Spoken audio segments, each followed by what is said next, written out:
Hello, welcome to the Professional Portal Guide.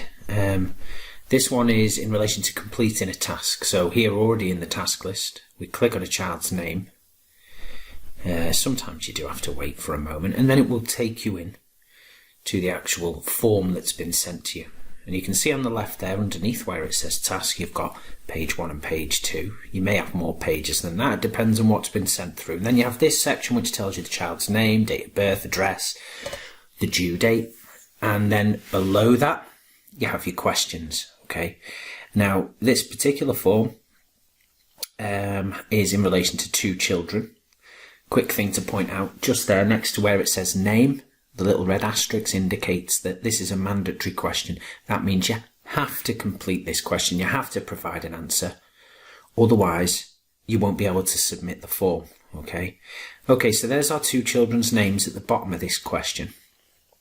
If you need to provide a separate answer for one of these children, you click on their name and it gives you the same question again then just below.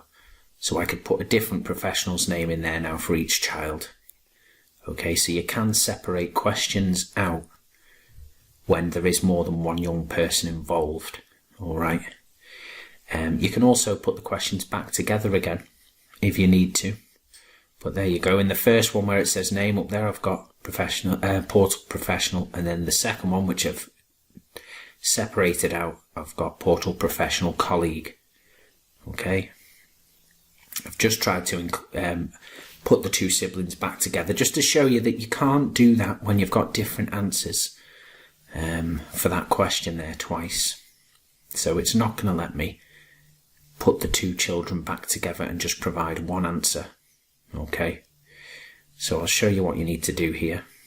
In order to be able to put those 2 children back together, just scroll down to the bottom, save the form. Okay, and here we go. Now if I click include, or just hover on include, then click the sibling's name, it will put the 2 back together. So I don't have 2 separate fields now to provide name. I've got 1 field, so whichever answer I put now under name is for both children. Same for job title there, you can see both children's names underneath job title. So whatever answer I type in here is going to be for both children. So the long and short of it is, if you want to provide a separate answer for each child, you click on their name and it will give you the same question again, so you can provide separate answers for each child. Okay, so I'm just going to go through filling this out. It doesn't need to be correct or accurate, it's just so you can get an idea as to how this works. You should notice though next to each question the little red asterisks, so all these questions here are mandatory, so they all require answers. There you go. This one isn't mandatory, so I don't have to put an answer in here. You wouldn't have to supply an answer to this one. Obviously it's included because the social worker sending it across is after an answer to that question if possible, but it's not mandatory.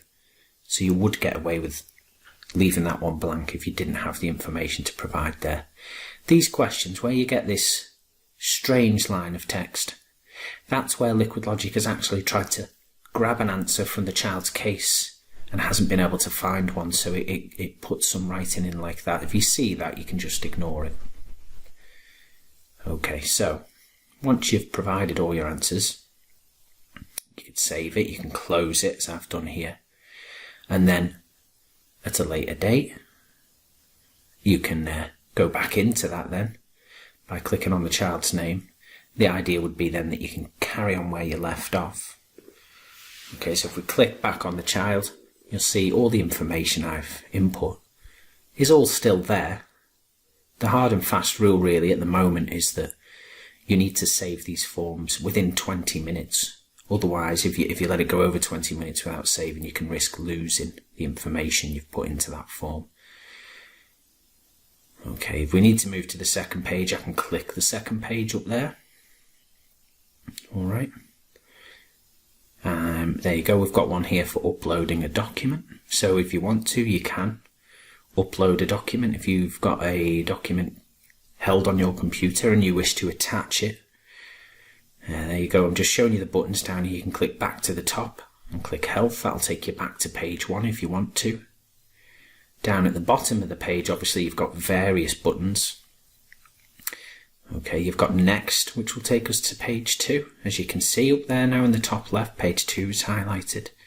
So every page you go on to has a Next button or a Previous button, so you can go backwards and forwards through the pages. When you're ready, obviously, as I've just done there, you click Submit.